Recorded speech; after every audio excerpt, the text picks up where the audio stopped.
ሰላም እንዴት ናችሁ? እንኳን ወደ ቻናሌ በሰላም መጣችሁ።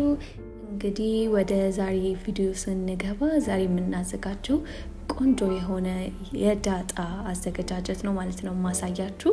ይህንን አዘገጃጀት በጣም እንደምትወዱት ባለሙሉ እምነት ነኝ ማለት ነው።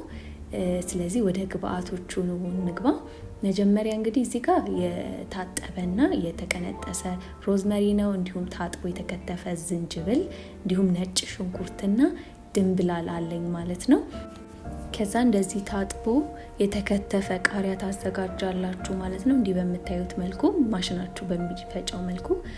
ከዛም ዘይት ግማሽ ብርጭቆ ነው የተጠቀምኩትኝ፣ እንዲሁም ጨው። ከዛ መጀመሪያ ማሽኔ ውስጥ የከተትኩትኝ ዘይቱን ነው፣ ምክንያቱም ለመፍጨት በደንብ እንዲመቸው ብዬ ነው ማለት ነው። እናንተ በሽንኩርት መፍጫም በጁስ መፍጫም እንደኔ ትችላላችሁ።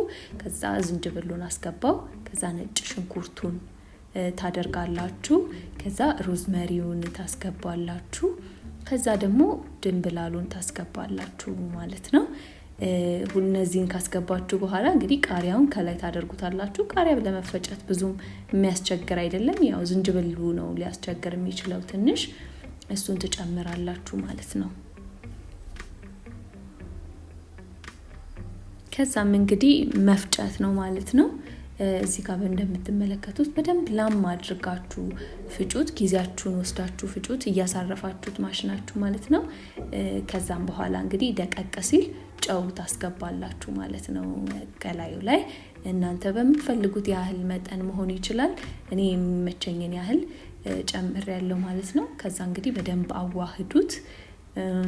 ከዛ እንግዲህ በምታዩት መልክ ማዘጋጀት ነው ማለት ነው። እንግዲህ እናንተም ሰርታችሁት አስተያየታችሁን እንደምትሰጡኝ ተስፋ አደርጋለሁ። ይህን ቪዲዮ ከወደዳችሁት ላይክ እና ሰብስክራይብ ማድረግ እንዳትረሱ፣ እንዲሁም ሼር አድርጉ ማለት ነው። አመሰግናለሁ።